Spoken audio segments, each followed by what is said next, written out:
प्रारंभे विनंती करू गणपती विद्यादया सागरा अज्ञानत्व हरोणि बुद्धिमती दे आराध्य मोरेश्वरा।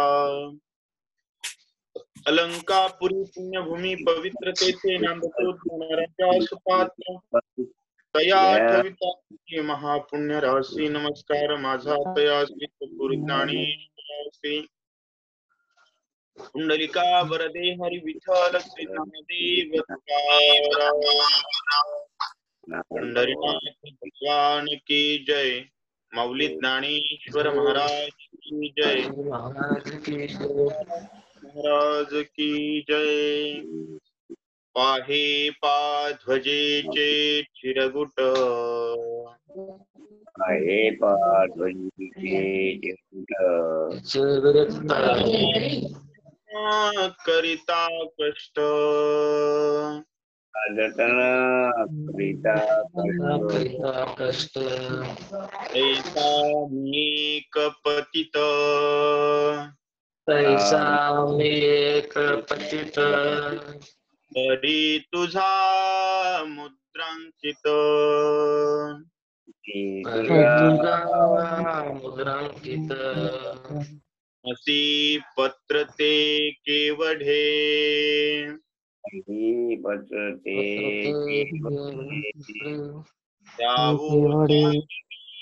आपुल्या पाडे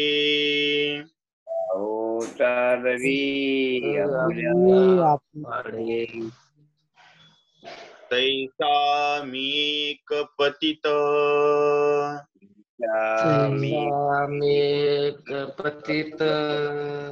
तरी तुझा मुद्रांकित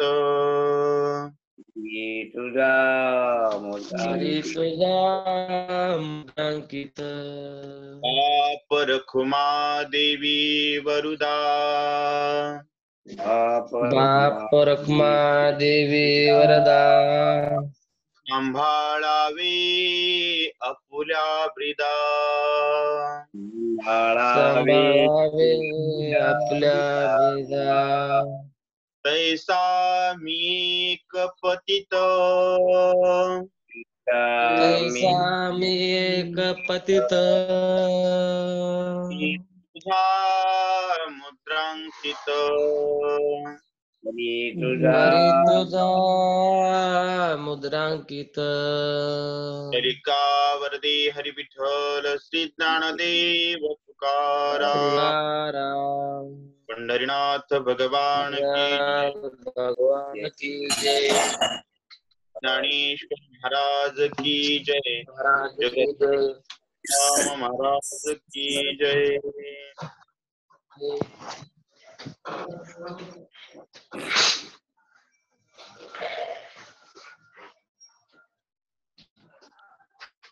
गणेश महाराज तुमचे हेडफोन काढा। हेडफोन लावू नका। हेडफोन माझ्या कानात हेडफोन नाही। बघा काल आपण निरूपण पाहिलं होतं 20 ओव्यांपर्यंत, ज्यामध्ये भगवंत आहे भगवान संत श्री ज्ञानेश्वर महाराजांनी मराठीचं वर्णन केलं होतं। हे असो तुया बोलाचे ताटे भली वरी कैवल्य रस्ते ओगरली ही प्रतिपत्ती मिया केली निष्कामासी। बघा हे असोत या बोलांची ताटे, या भगवंत रूपी बोलानं भरलेली ताट आहेत। वरी कैवल्य रसे ओघरली आणि ती ताट कैवल्याच्या रसानं ओघरलीत भरलीत। ही प्रतिपत्ती मिया केली निष्कामासी। हे जे जेवण आहे बनवलेलं ब्रह्मरसाचं हे कैवल्याच्या रसानं भरलंय।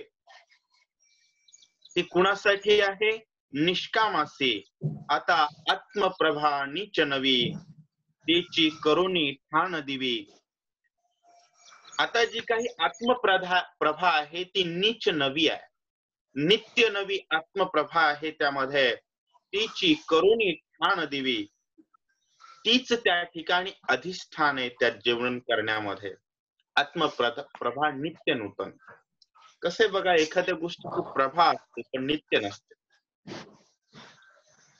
दिवा असतो परंतु नित्य नसतो. तेज आहे पण नित्य नाही. परंतु भगवद्गीतेमध्ये नित्य तेज आहे. सदोदितचा जो काही तेजस्वीपणा आहे, त्या तेजस्वीपणानं भरलेलं ताट मी मराठीत आणलंय. परंतु त्याचं निष्काम व्यक्ती सेवन करू शकतात. परंतु कुणाला मिळू शकतं हे? जो इंद्रियाते चोरवणी जेवी तयासीच फावी. तयासीच, याचा अर्थ इतर इथले अधिकारी नाहीये. इंद्रियाते चोरवणी जेवी म्हणजे इंद्रियाच्या स्वभावापासून जो दूर आलाय त्यालाच. ज्ञानेश्वरी ऐकायला बसल्यानंतर पायाला कळ लागली तर पायानं ज्ञानेश्वरीकडे लक्ष दिलं पाहिजे, त्या कळीकडनं. इंद्रियांनी इंद्रियाचा स्वभाव सोडून ज्ञानेश्वरीचा प्रभाव त्यांच्यावरती असला पाहिजे, त्यालाच ते कळेल. जेथ श्रवणाचे निपांगे विन श्रोतया होवावे लागे, हे मनाचे निजांगे भोगी जेगा.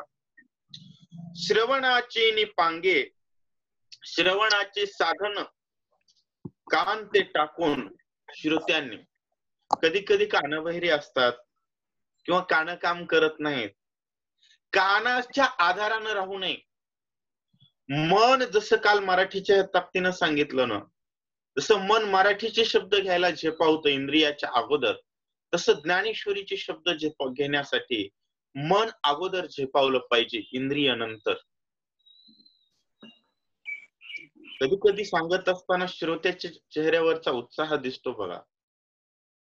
लक्षात जरी नाही आलं तर काहीतरी विशेष बोललंय आणि ते ऐकायचंय, हा भाव श्रोत्याच्या चेहऱ्यावरती स्पष्ट दिसतो. याचा अर्थ ते मन धावतं शब्दांना झेलण्यासाठी. तशा प्रकारचं मन हे इंद्रियाच्या पुढं असलं पाहिजे ज्ञानेश्वरी श्रवणासाठी. आहाच बोलाची वालिप पेडीजे आणि ब्रह्माची या अंगा घडीजे, मग सुखेसी सुरवाडीजे सुखाची माझी.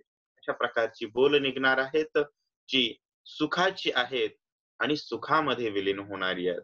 ऐसे हळुवारपण जरी येईल तरीच हे उपेगा जाईल. एवढं चित्ताचं हळुवारपण येईल त्याच वेळेस ते उपेगाचं कारण ठरेल आणि भगवद्गीता कळेल. यरवी आघवी गोठी होईल मुकिया बहिऱ्याची. या पद्धतीत जर चित्त नसेल तर ते म्हणजे आपल्या इकडं मन आहे बघा, आंधळ दळतन कुत्र पीठ खात. किंवा मुक्यानं बोलावं आणि बहिऱ्यानं ऐकावं आणि काय सुंदर सांगितलं म्हणावं. मग त्यामध्ये कुठल्याही प्रकारचा अर्थ नसतो. परित असो आता अघवे न लगे श्रोतयांते कडसावे. माऊली म्हणले श्रोत्यांना खूप नीट बसा, असं बसा, तसं बसा म्हणणं योग्य दिसत नाही. जे अधिकारी येथ स्वभावे निष्काम. कसं आहे, शाळेत का आला नाहीस, कोण कोण गैरहजर होतं, ही सगळं शिक्षक राग कोणावर काढतो माहितीये? शाळेत आलेल्या विद्यार्थ्यांवर. कारण जे आले नाहीत त्यांचा विषयच येत नाही ना. म्हणून माऊली म्हणले ज्ञानेश्वरी ऐकण्यासाठी बसलेत ते अधिकारीच आहेत, त्यामुळे त्यांना विशेष कडसणं गरजेचं नाहीये. न लगे श्रोतयांते कडसावे, जे अधिकारी येथ स्वभावे निष्काम काम. जिही आत्मबोधाची आवडी केली स्वर्ग सुखाची कुरोंडी, ते वाचुनी एतीची गोडी नेनती अनिक. जे आत्मबोधाच्या आवडीनं स्वर्ग आणि संसार या दोन्ही सुखांना ज्यांनी फेकून दिले, तीच ते वाचुनी एतीची गोडी नेनती अनिक. म्हणून समाज ज्ञानेश्वरीकडे येत नाही हे माऊलींना माहिती आहे. ज्यांनी स्वर्ग सुख सोडलं नाही आणि संसार सुख सोडलं नाही ते इकडे येऊच शकत नाहीत, माऊली म्हणतायत. ज्यांनी स्वर्ग सुखाची अपेक्षा सोडलीये आणि संसार सुखाची अपेक्षा सोडलीये, केवळ तेच ज्ञानेश्वरीचा आस्वाद घेऊ शकतात, इतर नाही. मग ते कसं? जैसा वायसू चंद्र नोळखिजे, तैसा प्रकृती हा ग्रंथ नेमिजे. कावळ्याला चंद्र कळत नाही, चंद्र उगवला की त्याचे डोळे फुटतात म्हणे बरं, त्याला दिसत नाही. तसं तैसा प्रकृती हा ग्रंथ नेमिजे. तशा प्रकारे इंद्रियावरती ज्यांचा भाव आहे त्यांना हा ग्रंथ कळूच शकत नाही. आणि तो हिमांशूची जेवी खाजे चकोराचे. ती चंद्र खाणं कुणाचं आहे? चकोराचं आहे. कावळा तिथं येऊ शकत नाही. तैसा सज्ञानासी तरी हा ठावो. त्या पद्धतीमध्ये ज्ञानेश्वरी हे ठिकाण सज्ञानाचं आहे, अज्ञानासी आन गावो. अज्ञानी लोकांना सुखासाठीच ठिकाण वेगळं आहे म्हणले, त्यांना ज्ञानेश्वरीत सुख मिळत नाही. म्हणून बोलावया विषय पहा हो विशेष नाही. म्हणून या ठिकाणी विशेष काही बोलण्याची गरज नाही. माऊली म्हणले परी अनुवादलो मी प्रसंगे. परंतु मला ते संजयाचं बोलणं आवडलं आणि त्यानुसार मला महाराष्ट्रातल्या लोकांना सुद्धा सांगावं वाटलं, म्हणून मी एवढे त्या ठिकाणी उदाहरण प्रयोजित केलेले आहेत. परी अनुवादलो मी प्रसंगे, ते सज्जनी उपसहावे लागे. ते सज्जनांनी ज्ञानेश्वरीच्या श्रोत्यांनी ऐकावं, माझा उपहास करू नये, मला क्षमा करावी, अशा प्रकारे म्हणतायत. आता सांगेन काय श्रीरंगे निरोपिलेचे. आता जे भगवंतांनी सांगितलंय ना ते सांगतो. ते बुद्धीसी आकळिता साकडे, म्हणून बोली विपाये पडे. परी निवृत्ती दीप कृपादीपके उजियडे देखेन मी. ते बुद्धीनं आकळण्यासाठी साकड आहे जे भगवंतांनी सांगितलंय. मी बुद्धीच्या बळावर सांगू शकत नाही, परंतु माझे निवृत्तीनाथ आणि त्यांची कृपा हा दिवा आहे. त्यांच्या कृपेच्या प्रकाशानं मी पाहिल आणि महाराष्ट्राला सांगेल. जे दिठीही न पविजे, ते दिठीवी न देखील. जे दृष्टीला पडणार नाही ते दृष्टीशिवाय मी काय करेल पाहिल. जरी अतींद्रियलाही जे ज्ञानबळ. त्या ठिकाणी सांगतायत इंद्रियाच्या अधीन. बघा, ज्ञानबळ हे इंद्रियाच्या अधीन नाहीये, पराधीन. ते इंद्रियांना गवसविल अशा प्रकारे आणील, अशी ही प्रतिज्ञा करतायत. ना तरी जे धातुवादाही न जोडे. त्या ठिकाणी जे धातुवादाही न जोडे, ते लोहीची पंधरे सापडे. जरी दैवयोगे चढे परिसुहता. बघा, जे भाग्यवानाला सुद्धा मिळत नाही ते सोनं, माऊली म्हणतायत ते लोहीची पंधरे सापडे. लोखंडाला जर भाग्यानं परीस मिळाला तर 15व्या कसाचं लोखंड 16व्या कसाला लागलं की आपण त्याला 24 कॅरेटचं सोनं म्हणतो. कारण त्याचा स्पर्श कशासोबत आलेला आहे? परिसासोबत. तसं माऊली म्हणतायत मी माझ्या सद्गुरूच्या कृपेनं ते करेल. तैसी गुरु कृपा होय तरी करिता अपू कायम. तशा प्रकारची गुरुकृपा आहे म्हणून ते अपार माते ज्ञान देवो. म्हणून ते अपार आहे माझ्यासाठी, परंतु गुरुच्या कृपेनं मी ते कवडील आणि महाराष्ट्राला तो घास देईल. तेने कारणे मी बोलेन, बोली अरूपाचे रूप दावी. माऊली म्हणतायत त्यामुळं मी बोलेल कारण माझ्या माग गुरु आहे. आणि अरूपाचं रूप दाखवेल. जो भगवान निर्गुण आहे त्याला सगुण करून तुमच्या अंतःकरणावर प्रगट करण्याचं काम मी करेल. अतींद्रिय परी भोगवी. इंद्रियांचा विषय भोग आहे. जे इंद्रियानं आकळलं जाऊ शकत नाही असं निर्गुण भगवंताचं अरूप स्वरूप प्रत्येक जिज्ञासू व्यक्तीला ज्ञानेश्वरी ऐकणाऱ्याच्या अंतःकरणावर खेळविल, त्याला त्याचा उपभोग करून देईल. अशा प्रकारे इंद्रिया करवी. कानाच्याच माध्यमानं हे ब्रह्मज्ञान तुम्हाला भोगवण्याची ताकद आणून देईल. अशा प्रकारे त्या ठिकाणी भगवान ज्ञानेश्वर महाराज प्रतिज्ञेसह बोलतायत. ऐका यशश्री औदार्य, ज्ञान वैराग्य ऐश्वर्य, हे साही गुणवर्य वसती जेथ. नाही बापांनो, लक्ष देऊ नाही का? भगवान शब्दाची व्याख्या सांगतायत. आणि माणसाला कधी कधी असं वाटतं भगवान म्हणजे श्रीरामच, भगवान म्हणजे श्रीकृष्णच. मग इतर ठिकाणी आपण भगवंत भावानं पाहत. भगवान या शब्दाची माऊलींनी व्याख्या केलेली आहे यश श्री औदार्य. ज्याच्याकडे यश आहे, श्री आहे, श्रीमंती आहे आणि औदार्य आहे, दातृत्व आहे. काही जणांकडे यश असतं पण पैसा टिकत नाही. काही जणांकडे यश आणि पैसा असतो पण पैशाला चिटकलेला असतो, पैसा सुटतच नाही.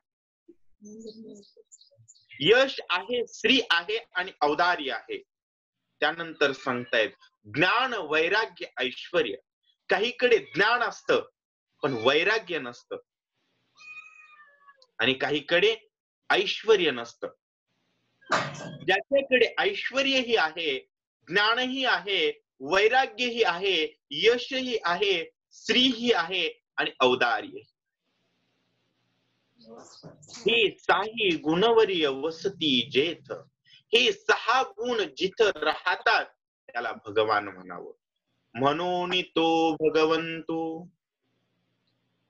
मग तो कुणीही असो त्याला काय म्हणायचं?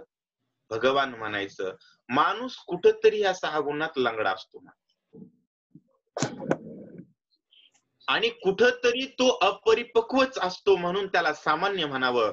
आणि ही 6ही गुण एका व्यक्तीत जर दिसत असतील तर त्याला भगवान म्हणण्यात अजिबात शंका करायची नाही, अजिबात नाही. कारण माऊलींनी दिलेला शब्द आहे महाराज. जो निसंगाचा सांगा तो म्हणे पार्था दत्त चित्तो देई आता. जो निसंगाचा सांगाती आहे तो सुद्धा अर्जुनाला म्हणतोय, अर्जुना लक्ष दे, मी तुला काय सांगतोय? योग सांगणार आहे. जो 5व्या अध्यायाच्या शेवटी अर्जुनानं विचारलाय तेव्हा मला योग ऐकावा वाटतोय. देव म्हणले तुला ऐकावं वाटतंय तर मी नक्की सांगणार. आता सांगायला सुरुवात केलेली आहे. यानंतर श्री भगवानुवाच अनाश्रितः कर्मफलं कार्यं कर्म करोति यः स संन्यासी च योगी च नने अगणिर्न चाक्रियः.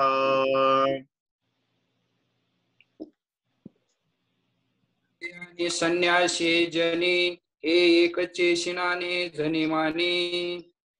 ऐके योगी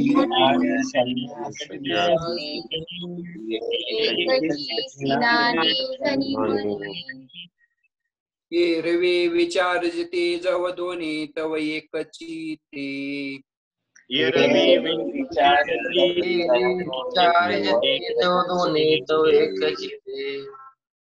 सांडिजे तुझ्या नामाचा भासू तरी योग तोची संन्यासू.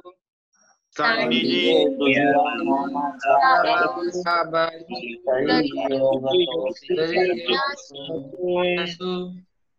पाहता ब्रह्मनाही अवकाशू दोही माझी.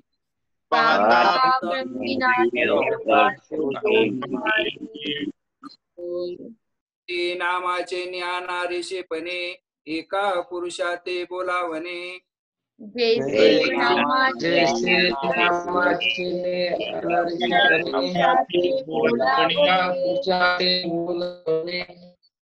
काय दोही मार्गी जाणे एकाची छाया.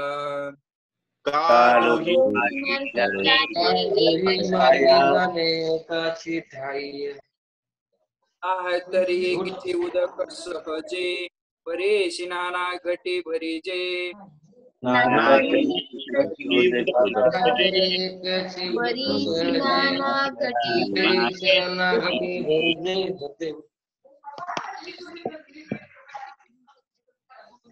न्यासाचे तैसे भिन्नत्व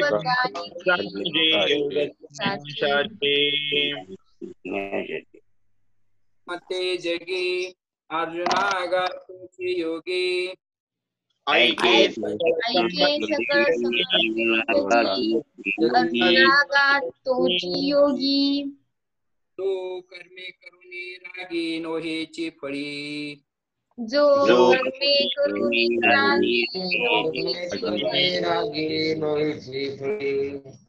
तैसे मयी हे उद्भेजे जनी अहम बुद्धिविन सहजे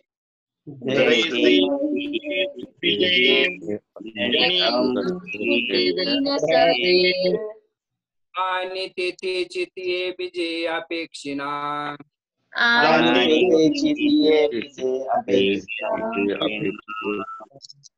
कैसा अनवयाचे नि आधारे जातीचे नि अनुकारे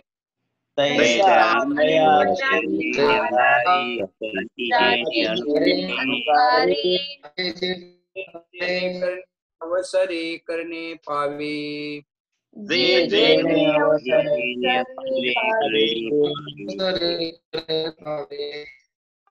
ते तैसेचे उचित करे परे साठोपून हे शरीरी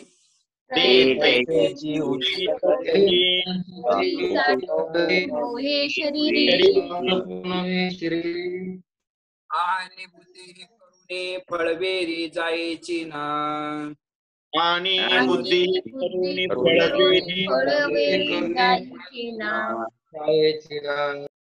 आणि सातोची संन्यासी पार्थागा परियेशी ऐकाची संन्यासी पार्थागा परियेसी तोची वरवशिनी योगीश्वरू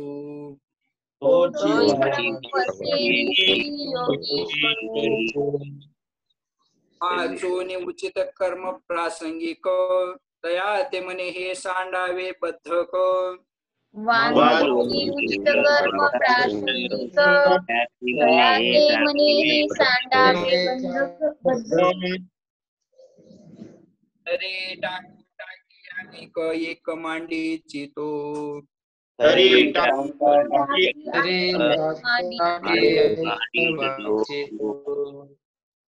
साक्षाळून आले पुएकू सवेची विजय अनेको जय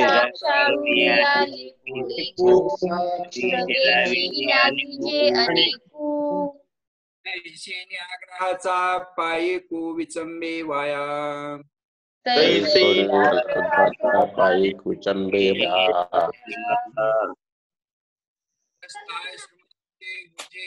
कपाळी आधीची आहे सहजे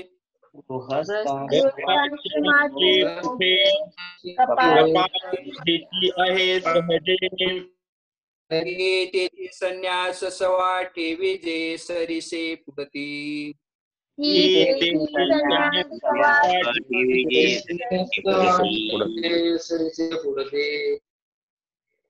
अग्निसेवान सांडिता कर्माची रेखा नुलांडिता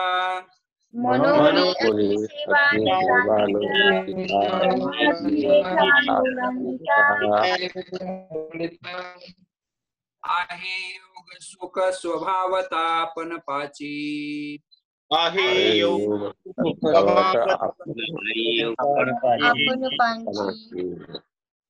या ठिकाणी भगवान बोलतायत. भगवंताला विचारलं होतं संन्यासी म्हणजे काय किंवा अभ्यास योग म्हणजे काय. त्याच पहिल्याच ओवीमध्ये भगवान म्हणतायत श्लोकात बघा अनाश्रित कर्म फल अनआश्रित आश्रयारहित कर्म करणं त्यालाच संन्यास म्हटलं जातं. ऐके योगी आणि संन्यासी जनी. आपण जगामध्ये संन्यासी आणि योगी हे दोन नाव बोलतो. हे एकची सिनाने झनी मान. हे दोन्ही एकच बर का, यामध्ये भेद नाही. एरवी विचार जती जव दोन्ही तव एकची ते. ते एकच आहेत, त्यांच्यामध्ये भेद नाहीये. सांडीजे दुजया नामाचा अभासो तरी योगी तोची संन्यासो. दुसऱ्या नावाचा विषय सोडा, योगी तेच संन्यासी आहेत. पाहता ब्रह्मी नाही अवकाशू दोन्ही माझे. ब्रह्मत्व पदानं बघितलं तर दोन्ही एकच आहेत. कशा पद्धतीचे? जैसे नामाचे ने अनारिसपणे एका पुरुषात ते बोलाव. एकच पुरुषाला एकच बाळाला दोन नाव असतात बघा. पिंट्या बी असतं आणि दुसरं एखादं असतं. पिंट्या म्हटलं तरी तोच आहे आणि दुसरं एखादं असलं तरी तोच आहे. तशा पद्धतीमध्ये योगी म्हणजेच संन्यासी आणि संन्यासी म्हणजेच योगी, यात फरक नाहीये. बघा, का दोही माझी जाणी एकची ठाया, ना तरी उदक एकची उदक झाले, परी सिनानी घटी भरीजे. एकच पाणी तांब्यात भरलं तर वेगळं दिसतं, गिलासात भरलं तर वेगळं दिसतं. तसं संन्यासी आणि योगी या शब्दामध्ये अंतर नाही. ऐके सकळ संमते जगी, अर्जुनागा तूच योगी. आता या ओवीमध्ये व्याख्या सांगतायत बघा 42 नंतरची. अर्जुनागा तोची योगी, जो कर्मे करुणी रागी नोहीची फळी. जो कर्म तर करतोय परंतु त्यातून इच्छा मिळवण्याच्या अपेक्षेत अडकला नाही, त्याला संन्यासी म्हणावं. जैसी मही हे उद्भिजे, जनी अहम बुद्धी विन सहजे. तो पृथ्वीवरती अशा प्रकारचं कार्य करतोय परंतु जनामध्ये राहत असताना अहम बुद्धी विना सहज राहतोय आणि तेथीची जी बीजे अपेक्षिना, फलाच्या अपेक्षेशिवाय बिनधास्त कर्मामध्ये राहतोय. अपेक्षिना, त्याचं बीज अपेक्षा करत नाहीये. तैसा अन्वयाचेनी आधारे, जातीचेनी अनुकारे. त्या पद्धतीमध्ये सांगतायत बोधाच्या आधारानं जातीस अनुरूप अशा प्रकारचं कर्म ज्यावेळी करण्याचा प्रसंग येईल त्यावेळी तो अहम बुद्धी शिवाय आणि अपेक्षेशिवाय बिनधास्त कर्म करतो. ते तैसेची उचित करे. जे ज्या वेळेस जे उचित आहे ते तशाच पद्धतीचं कर्म करतोय. परी साटोपी नोहे शरीरी. अंतःकरणामध्ये काय नाहीये? साटोप नाही. एखादं काम आपल्याला करायचं असू द्या महाराज, सकाळी ज्ञानेश्वरी पारायण करायचं, 3 वाजल्यापासून आपण दचकून उठतो. होत काय? नेमकं 5:30 ला झोपला, कारण 3 वाजल्यापासून आपण जागे असतो. नाही, साटोप असल्याची ही लक्षण आहे. आणि योगी बरोबर 5 वाजता उठतो महाराज, गडबड करत नाही, काही करत नाही, निवांत सगळं काम करतो आणि योग्य वेळेला उपस्थित असतो, त्याला योगी म्हणतात. आपल्या पंतप्रधानांनी एके दिवशी भाषणामध्ये सांगितलं होतं, म्हणले मी झोपायला पडल्यानंतर 15 सेकंदामध्ये मला झोप लागते. किती सेकंदामध्ये? 15 सेकंदाच्या मध्ये झोप लागते. आणि सकाळी झोपेतून उठल्याबरोबर मी चालायला लागतो, काम करायला, त्याला योगी म्हण. सर्वच नियंत्रणामध्ये ज्याच्या आहे. आपल्याला टकळी लागली तर 3.5 तास निघून जातात, ते झोपच तेवढी घेतात. ही विशेषता आहे. साटोपू नोहे शरीरी. आता अख्खा भारत माता की जय, बनाएंगे मंदिर, श्रीराम प्रभू की जय म्हणायला की नाही? 500 वर्षातलं सर्वात मोठं काम घडायलंय. पंतप्रधानाच्या कामात काही बदल पडलाय का? मोठं काम करायचंय, आजचं काम राहू द्या, ते स्थिर आहेत. त्या दिवशी त्याच वेळेला ते विचार करतील की आपल्याला हे काम करायचं. याला स्थिरत्व म्हणावं. हे किती स्थिरता आहेत, केवढं मोठं कार्य आहे. मी केलं याचं साटोप आहे का? हे करायचंय म्हणून इतर कामावर त्यांच्या परिणाम आहे का? काहीच नाही, एकदम स्थिर. काय? परी साटोपू नोहे शरीरी. आणि बुद्धीही करोनी फळवेरी जायची ना. आणि बुद्धी त्या फळाच्या अपेक्षेपर्यंत त्यांची पोहोचतच नाही की मी केलं. ते आलंय समोर करायचं. एवढं मोठं आहे, मी केलं, माझं नाव. आजपर्यंत मला बरीच वेळेस निवडून बी आले लोक त्या नावावर, परंतु एकदा तरी मी केला हा शब्द ऐकलाय का अशामध्ये? नाही ऐकायला भेटत. कारण काय आहे? ऐसा तोची संन्यासी. अशा प्रकारचा जो आहे त्यालाच संन्यासी म्हणावं. पार्थागा परियसी तोची भरवसेनी योगेश्वर. त्यालाच निश्चित भरवशान काय म्हणता येतं? योगीश्वर म्हणता येतं. योग्यांचा ईश्वर म्हणता येतं. वाचोनी उचित कर्म प्रासंगिक तया ते म्हणे हे सांडावे बद्धक. उचित कर्म सोडून त्याला बद्धक आहे किंवा हे जन्म मरणात अडकवणार आहे, तरी बद्धक टांको टाके अनिक मांडीची तो. तैसा शाळूनी आले एको सवेची लाविजे अनिको तैसेनी आग्रहाचा पायको विचंबे वाया. लक्षात घ्या, हे लोक आग्रही आहेत. ते उचित कर्म प्रासंगिक कर्म टाकतात. का टाकून देतात माहितीये का? का टाकून देतात? तया ते म्हणे हे सांडावे बद्धक. जे सामान्य स्वतःला योगी समजतात ती लोक उचित आलेल्या कर्माला हे मला अडकवेल, याच्यामुळं पाप लागेल, हे योग्य नाही म्हणून ते कर्मापासून दूर जातात. परंतु जे निश्चित ज्ञानी आहेत, समोर आलेलं केवढे अवघड कर्म असेल, किती अवघड असेल, काही लोक म्हणायचे रक्ताच्या नद्या वाहतात हे जर काम केलं तर. समोर काम आलंय ना, थांबले का? काही होईल याचा विचार केला का? बिनधास्त नाही. आणि त्यांच्यात ताकद असते महाराज, काहीच होत नाही. ही ताकद असते. कारण तया ते म्हणे हे बद्धक सांडावे. सामान्य लोक म्हणतात हे याच्यापासून हे होईल म्हणून मी ते करणार नाही. तरी टाकू टाकी अनिक मांडीची तो. सामान्य व्यक्ती हे टाकून देतो, दुसरं करतो, दुसरं टाकून देतो, तिसरं करतो. चांगल्या कर्माच्या शोधात काहीच करीत नाही महाराज. असं होत असतं. तैसा शाळूनी आले पोये कोशे विजय. एक टाकून द्यायचा, दुसरा लावायचा, दुसरा टाकून द्यायचा, तिसरा लावायचा. तैसेनी आग्रहाचा पायको विचंबे वाया. तसा सत्य करण्याच्या संकल्पाचा वाया आग्रह करणारा काहीच करू शकत नाही. ग्रस्ताश्रमाचे ओझे कपाळी आधीच आहे सहजे. असा योगी महाराज, असा अभ्यास करण्यासाठी आलेला, सत्य कर्म शोधणारा आधीच गुताड्यात अडकलेला असते. ग्रस्त आश्रमाचे ओझे कपाळी आधीच आहे सहजे. की तोची संन्यास सवा ठेवीजे सरिसे पुढते. आणि त्याच्या पुढे संन्यास ठेवावा म्हणजे सत्य कर्म करण्याचा साठोप असावा. म्हणून अग्निसेवा न संडिता. म्हणून काय करा, ग्रस्ताश्रमात असो की संन्यास आश्रमात असो, अग्निसेवा सांडू नका. अग्निसेवा म्हणजे काय? सतत कर्म, नित्य कर्म.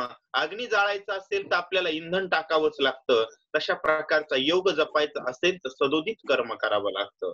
कर्माची रेखा नुलंडिता आहे योग सुख स्वभावता अपनपाची. स्वभावताच सतत कर्म करणं आणि त्याच्या आश्रयाच्या फलाची अपेक्षा न करणं म्हणजेच स्वभावानं योगी बनणं आहे. यात विशेष काही नाही. अशा प्रकारे भगवान पहिल्याच श्लोकामध्ये योग्याची व्याख्या आणि योग्याची चिन्ह सांगितलेली आहेत. यानंतर आपण बसायला घेऊया.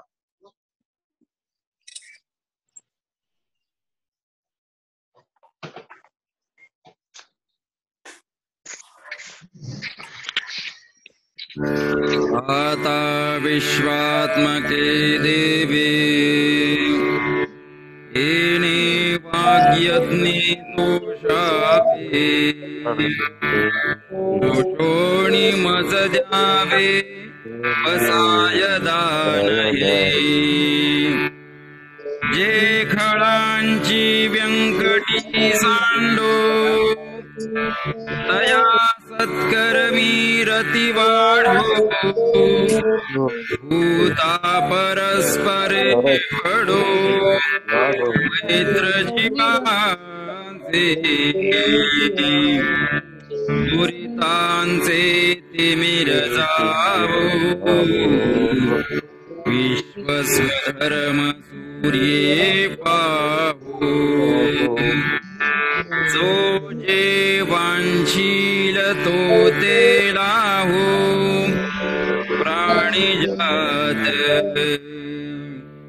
वर्षत सकळ मंगळी ईश्वर निष्ठांची मांदियाळी अनबरत भूमंडळी हेतू भूता जला कल्पतरुंचे आरव चिंतना चिंतामणीचे गाव बोलते जे अर्णव पियुषांचे चंद्रमेजे लांछन जे तापहीन ते सर्वाहि सदा सज्जन तोय रे होतु किंबहुना सर्वसुखी पूर्णपूर्णिति लोकी भजिजो आदिपुरुखी खंडित आणि ग्रंथ हो जीविये विशेषी लोकी दृष्टा दृष्ट विजये आवे हेथ म्हणे श्री विश्वेश्वरा होईल दानवसावो बरे ज्ञान देवो सुखिया झाला येणे बरे ज्ञान देवो सुखिया झाला येणे बरे ज्ञान देवो सुखिया झाला तथास्तु तथास्तु तथास्तु